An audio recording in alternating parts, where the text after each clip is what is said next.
नमस्कार, मी मयुरी वर्मा. विकास समाचार मध्ये आपलं स्वागत.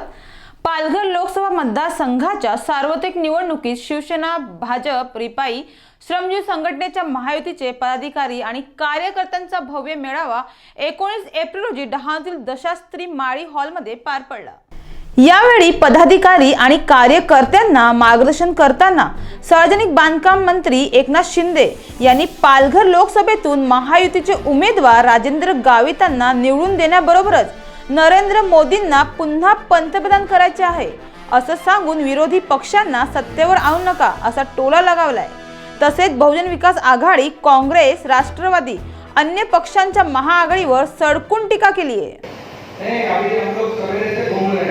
तो बोले खासदार जो 2009 में थे वो आए थे क्या इधर? बोले कभी आए नहीं, 5 साल घूमे ही नहीं. बोले कुछ निधि दिया है इधर काम करने के लिए विकास का? बोले कुछ भी नहीं. फिर निधि किधर गया? बोले संसद में बोले भी नहीं. फिर क्या किया? तो गावित साहब बोले कि बोले वो ऐसा है, जब कोई एक आदमी है उधर वो बोलेगा उठो तो उठते, बैठो तो बैठते, उठो बैठो, ऐसा करने लगा. क्या करें, ऐसा नहीं चाहिए आपको? अपने को आप लोगों का सुनने वाले चाहिए ना. आपल्या कार्यकर्त्यांचं, पब्लिकचा, जनता की आवाज सुनने वाला खासदार चाहिए. और उधर वो लोग ने, अभी मैं गया था वैसे ही मिला, उद्धव ठाकरे साहब और हम लोग साथ में, वहाँ के लोग आ गए, बोले हमारे यहाँ पर अभी भाव बढ़ गया है. उद्धव साहब बोले कौन सा भाव बढ़ गया है? तो बोले अभी स्क्वायर फुट का भाव बढ़ गया है. पहले 200 रुपए लेते थे, अभी 300 रुपए लेने लग गए स्क्वायर फुट का. स्क्वायर फुट क्या मालूम है आपको? इधर वो टैक्स म्युनिसिपैलिटी का नहीं है, स्टेट गवर्नमेंट का भी नहीं, वो उनका खुद का है. पहले 100 था, फिर 200 हो गया, अभी 300. अभी कोई आज बोला बोले 350 हो गया. मतलब चुनाव आ गया है, चुनाव का खर्चा है 350. तो उद्धव साहब ने बोला कि ऐसे लोगों को हमेशा के लिए घर भेजने की आवश्यकता है. नगराध्यक्ष भरत राजपूत म्हणाले की आज मनोमिलन कार्यक्रमांतर्गत आपण एकत्र आलो आहोत. 29 तारखेपर्यंत मनापासून मेहनत करा आणि राजेंद्र गावितांना निवडून आणा. ते निवडून येतील तेव्हाच आणखी विकास होईल. यावेळी राजपूत यांनी राष्ट्रवादीलाही आवाहन केले. बहुजन विकास आघाडीला साथ न देता भाजपाला साथ द्या असेही त्यांनी सांगितले. मनोमिलन कार्यक्रम आहे. मनोमिलन अगोदरच झालेला आहे साहेब. आमच्याकडे कुठेही पक्षाच्या विरोध मध्ये युतीच्या उमेदवार राजेंद्र गावित साहेबला मतदान करायला आणि त्यांच्यासाठी दिवस रात्र एक करण्यासाठी सर्व कार्यकर्ता एकत्रित आलेला आहे. आणि गावित साहेब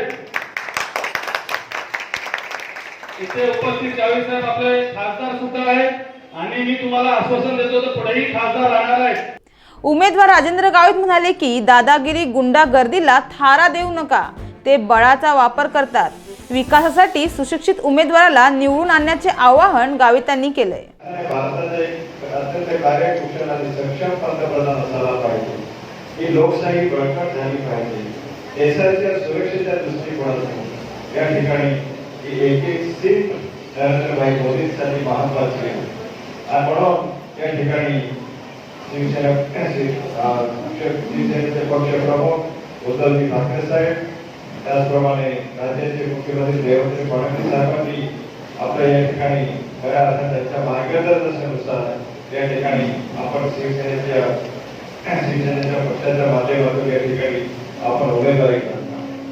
मित्र, समोरचा जो उमेदवार आहे,